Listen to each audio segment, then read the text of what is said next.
March 20th, 1994, 7:30 p.m. A college student chooses to skip the typical spring break party scene and instead drives home to spend a quiet week with her parents in Cocoa Beach, Florida. As she pulls into her driveway, a masked man waiting inside her house begins brutally stabbing her parents. He then walks calmly out the door and murders her in the driveway with an ornate knife. Her parents survive.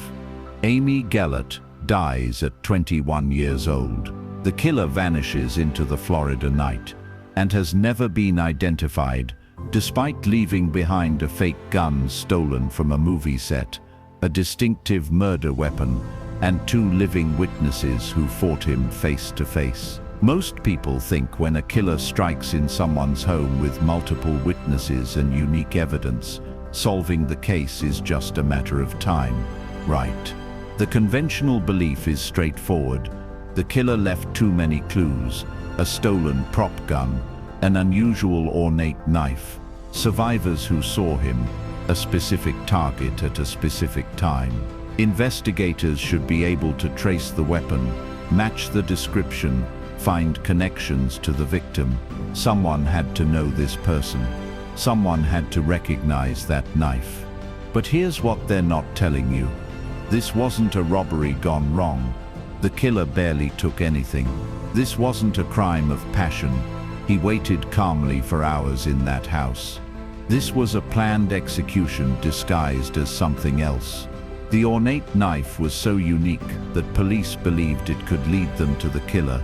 But 30 years later, despite showing it to thousands of people, no one has ever identified it.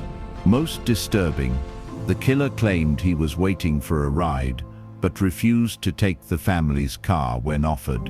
What was he really waiting for? And why did he execute Amy the moment she arrived home? In this video, I'm taking you through one of Florida's most baffling spring break murders, a case where every piece of evidence should have solved it, but instead has only deepened the mystery. You'll discover why investigators believe the killer specifically targeted the Gellert family. I'll show you the evidence that suggests Amy's arrival triggered the murders. I'll reveal the strange details about the weapon and the fake gun that suggest this killer had access to Hollywood props. And I'll explain why, after 30 years and thousands of tips, this case remains completely unsolved. Here's your proof this is real. When police examined the gun the killer held, they discovered it was a prop weapon stolen from a movie production company. The ornate knife had unusual engravings and a distinctive handle unlike anything in standard knife catalogs. The killer wore all black except for bright white tennis shoes, a detail so specific that investigators believe someone should recognize this combination. He spent hours in that house waiting, suggesting he knew the family's schedule. Yet despite these unique details, and despite Bob and Bunny Leighton surviving to describe their attacker, police have never developed a credible suspect. It's as if the killer stepped out of Amy's life and back into another dimension. Drop a comment right now. What time is it where you're watching? And here's the real question.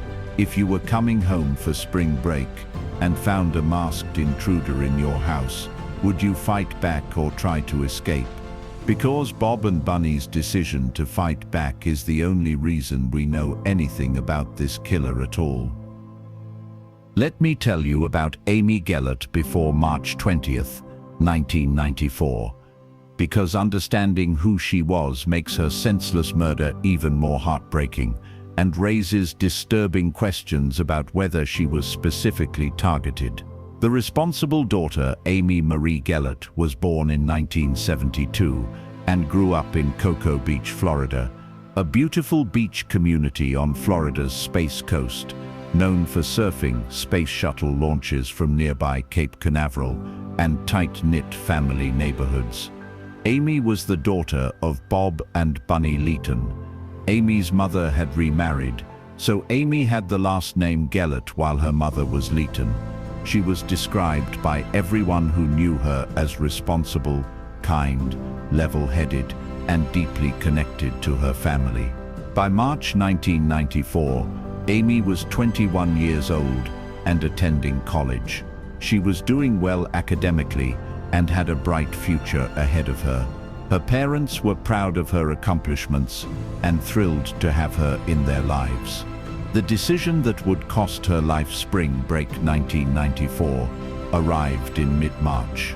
For most college students, this meant one thing: escape to somewhere warm and party for a week. Beach destinations like Panama City, Daytona, and South Padre Island were packed with students drinking, dancing, and making memories. But Amy Gellert made a different choice. She decided to spend her spring break quietly at home with her parents in Cocoa Beach. This wasn't because Amy was antisocial or didn't have friends. She simply valued time with her family. She wanted a relaxing week at home rather than the chaos of spring break party culture. Her parents were delighted. They'd have their daughter home for a full week. On Sunday, March 20th, 1994, Amy planned to drive home from college and settle in for the week.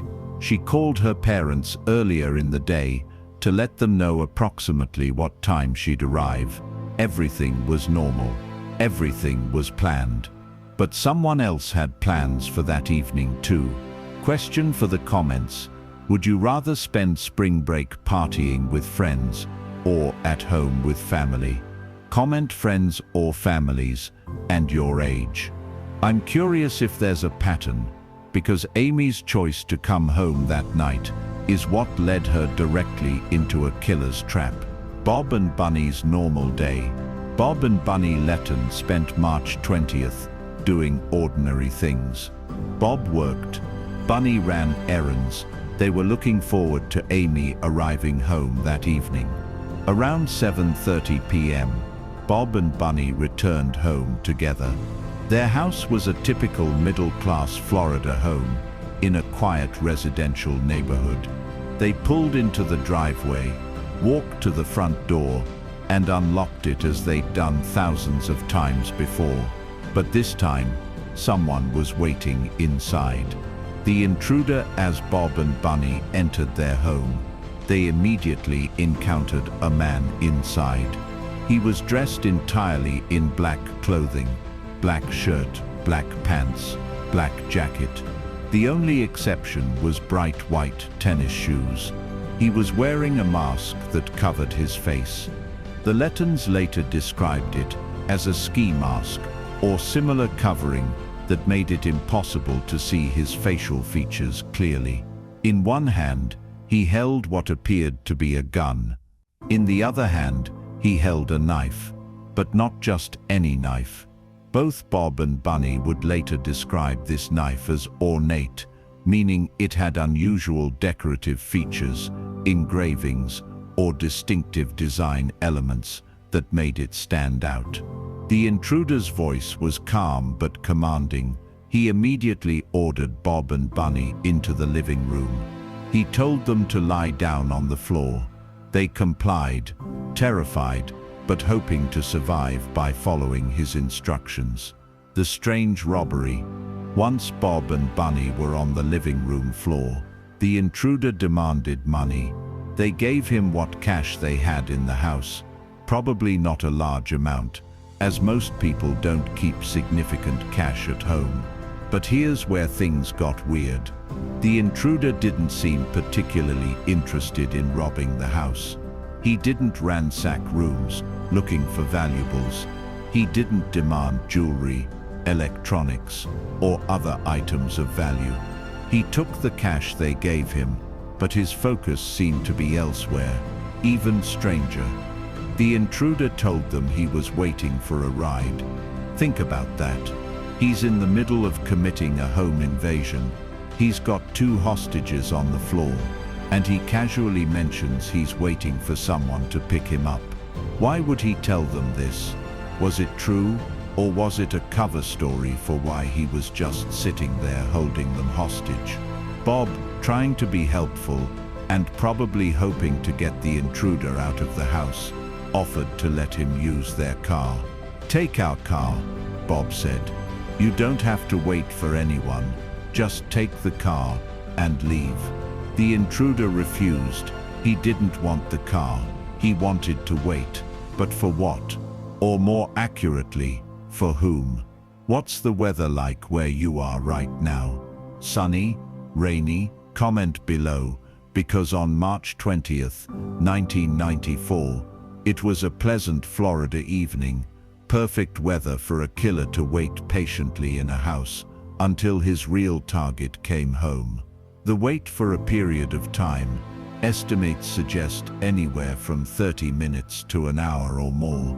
The intruder simply held Bob and Bunny hostage. He kept them on the floor. He kept watch. He waited. This is crucial to understanding the case. This wasn't a panicked burglar who got surprised by homeowners coming home. This was someone deliberately waiting in that house for an extended period. Someone who had the patience and nerve to just sit there holding two people at gunpoint, or what they thought was a gunpoint. What was he waiting for? Bob and Bunny didn't know. They were terrified, but they stayed calm, hoping he'd take what he wanted and leave. Maybe his ride would show up, and he'd be gone. Maybe this nightmare would end without anyone getting hurt. But then they heard a car pulling into the driveway. Amy comes home at approximately 8 o'clock to 8:30 p.m. The exact time is not publicly confirmed, but it was less than an hour after Bob and Bunny arrived home. Amy Gellert arrived home from college. She pulled her car into the family's driveway. She was probably excited to see her parents. She was probably thinking about the relaxing week ahead. She had no idea that behind the door to her house, a masked man was holding her parents hostage. And here's where everything went from hostage situation to murder. The moment Amy's car pulled into the driveway, the moment the intruder heard or saw her arriving, he turned violent. The attack without warning. The intruder began stabbing Bob and Bunny. He attacked with fury and precision, stab wounds to the head, neck and back. These weren't defensive cuts or threats. These were intended to kill. Bunny Letton, despite being seriously wounded, fought back with incredible courage. She struggled with the attacker. She wrestled. She fought for her life and her husband's life. And somehow, despite multiple stab wounds, she managed to break free from the attacker. Bob Letton was stabbed in the back of the head, an injury that easily could have been fatal. But Bob, like Bunny, was a fighter. Despite being wounded and bleeding, Bob got up and ran. He ran out of the house and across the street to neighbors, screaming for help. While Bob ran for help and Bunny fought off the attacker inside, the killer walked outside. Amy was getting out of her car in the driveway. She probably saw her father running across the street bleeding and was trying to process what was happening. Before she could react, before she could run, before she could scream, the killer was on her. He stabbed Amy Gellert repeatedly in the family's driveway. She tried to run. According to reports, she made it across the street to a parking lot before collapsing. But her injuries were too severe. The killer had struck too many times, inflicting fatal wounds. The aftermath: Bob, despite his own serious injuries, was screaming for help. Neighbors called 911. Paramedics rushed to the scene within minutes. Bunny Letton survived despite horrific wounds. She was rushed to the hospital in critical condition, but ultimately recovered physically. Bob Letton survived despite being stabbed in the back of the head. He required surgery and extensive recovery, but lived. Amy Gellert died in that parking lot across from her home. Paramedics tried desperately to save her, but her injuries were too severe. She was pronounced dead at the scene, or shortly after arrival at the hospital. She was 21 years old. She'd come home for a quiet spring break with her parents. Instead, she was murdered by a man no one had ever seen before, for reasons no one could understand. And the killer, he vanished into the Florida night. In the chaos, Bob running for help, Bonnie fighting for her life, Amy dying across the street, neighbors calling police, the killer simply left. He walked or ran away from the scene and disappeared. When Cocoa Beach police arrived at the scene on March 20th, 1994, they found a horrific crime scene and 2 survivors who could describe their attacker. They also found evidence that seemed incredibly promising, unique items that should have led them directly to the killer. 30 years later, despite all this evidence, the case remains unsolved. Let's examine why. The fake gun. Remember the gun the intruder held, the weapon he used to control Bob and Bunny, making them believe he could shoot them if they didn't comply. It was a prop, a fake gun, a movie prop. Investigators determined that the gun was not a real firearm at all. It was a realistic-looking prop weapon, the kind used in film and television productions, and they were able to trace its origin. The prop gun had been stolen from a movie production company. This is an incredibly specific piece of evidence. It tells us several things. The killer had access to or connection to the film's TV industry or production facilities. You don't just stumble across movie props. You get them from studios, production companies, prop houses, or people who work in entertainment. The killer knew the gun would look real enough to control victims, but wouldn't make noise or leave ballistic evidence if things went wrong. This suggests planning and calculation. The theft of the prop could potentially be traced. Movie production companies keep inventories. Props are catalogued. Someone should have reported a prop gun missing.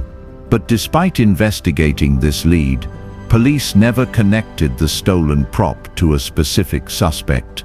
Was the prop stolen specifically for this crime, or was it stolen long before and sold traded to the killer?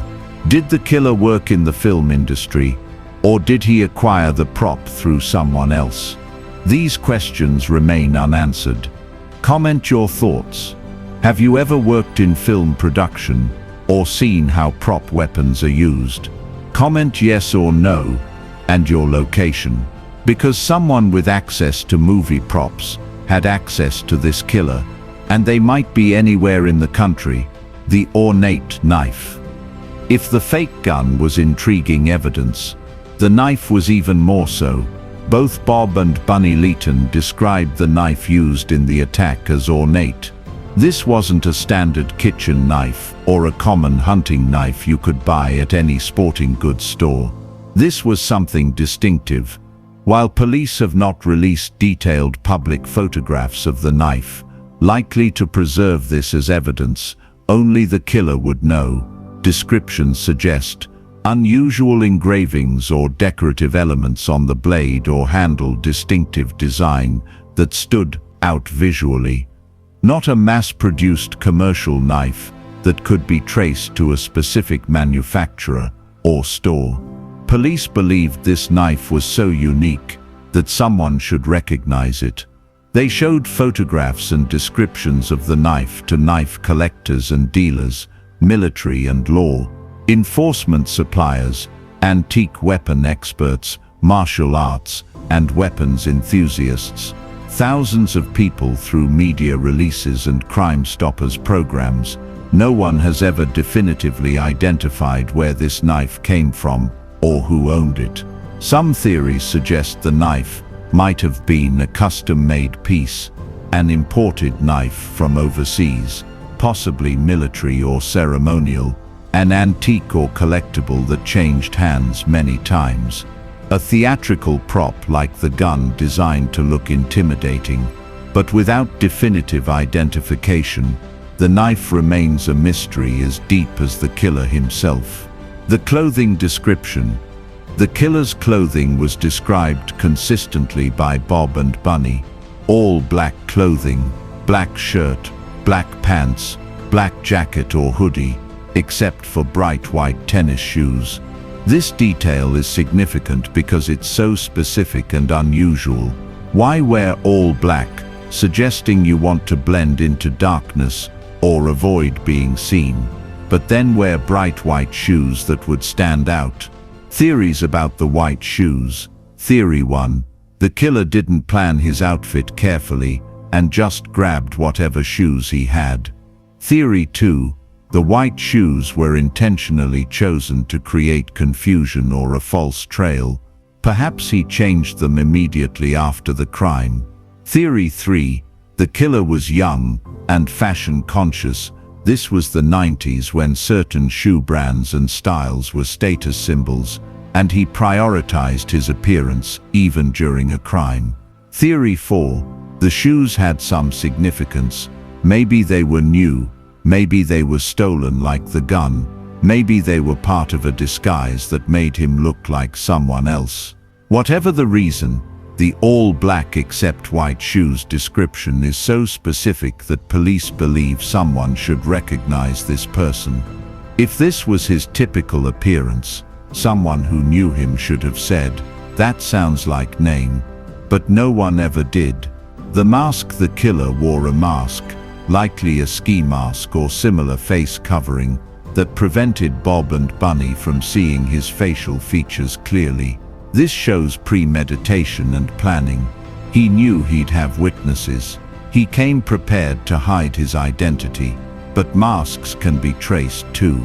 Police would have examined whether the mask was left at the scene, whether it contained DNA, hair, or fiber evidence, whether it was a common type or something distinctive. We don't know the results of this analysis because police have kept evidence details close to protect the investigation. But clearly, the mask didn't lead to the killer.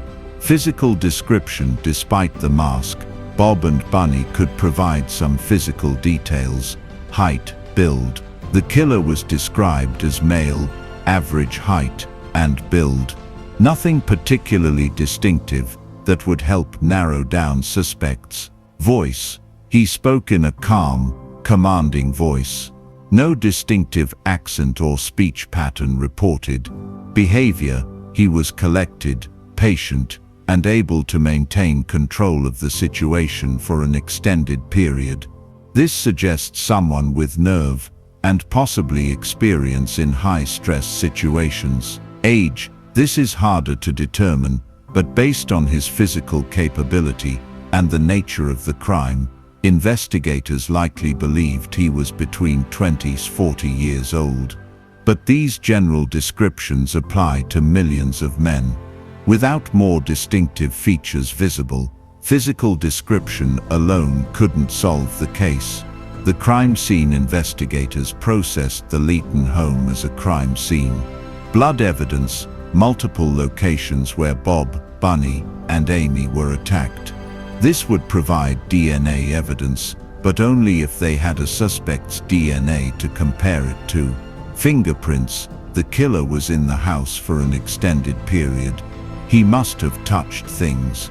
But either he wore gloves. His fingerprints weren't in any database. The fingerprints collected were too degraded or contaminated to be useful. Trace evidence. Hair, fibers, shoe prints, all potentially collectible, but again only useful if you have a suspect to compare them to. Entry point. How did the killer get into the house? Did he break in earlier in the day, while the family was gone? Did he pick a lock, force a door? Finding the entry point might reveal his skill level or method, but it doesn't necessarily identify him. The motive question. From an investigative standpoint, the most important question is why. Why this family? Why this night? Why wait in the house for so long? The crime doesn't fit typical patterns, not a robbery. He barely took anything. A real robber would have ransacked the house for valuables, taken electronics, jewelry, cash. This killer took minimal cash and seemed uninterested in theft. Not a sexual assault. Amy was not sexually assaulted. This wasn't a crime motivated by sexual violence. Not a random burglary gone wrong. The patience displayed, waiting in the house, calmly holding hostages, doesn't match a surprised burglar's panic response. Not an opportunistic murder. The specific targeting of Amy, attacks beginning when she arrived, suggests intent. So what was the motive? For 3 decades, investigators, Amy's family, and true crime analysts have tried to answer the central question: what was this killer's motive? And more specifically, was Amy Gellert the intended target? Theory 1. Amy was the primary target. This is the theory many investigators have quietly believed but struggled to prove. Evidence supporting this theory. Timing. The killer waited in the house for a significant period without harming Bob and Bunny. The violence began only when Amy arrived home. This suggests he was waiting specifically for her. The waiting for a ride story. Was this a lie to buy time until Amy came home? Was the killer stalling, knowing Amy would arrive soon based on information he'd obtained about her schedule? The phone call earlier that day, Amy called her parents to tell them approximately when she'd be home from college. If someone was listening to that call, or if someone knew her spring break plans, they'd know exactly when to be at the house. The ferocity of the attack on Amy. While Bob and Bunny were stabbed viciously, Amy's attack was sustained and clearly intended to be fatal. Was this personal rage or determination to ensure the primary target died? But if Amy was the target, this raises huge questions. Who wanted to kill a 21-year-old college student? Amy was described as kind, responsible, and well-liked. She didn't have known enemies. She wasn't involved in drugs, crime, or dangerous relationships that anyone knew of. Was there a stalker? Someone obsessed with Amy who'd been watching her, knew her schedule, knew she'd be coming home for spring break? Was there a rejected romantic interest? Someone Amy had dated or turned down, who felt rage toward her? Was there something about Amy's life, her friends, her college experience, her job, that put her in danger without her family knowing? The family has maintained that Amy wasn't in any obvious danger or conflict. They knew of no one who would want to harm her. But sometimes, victims don't even realize they're being targeted. What time is it where you're watching right now?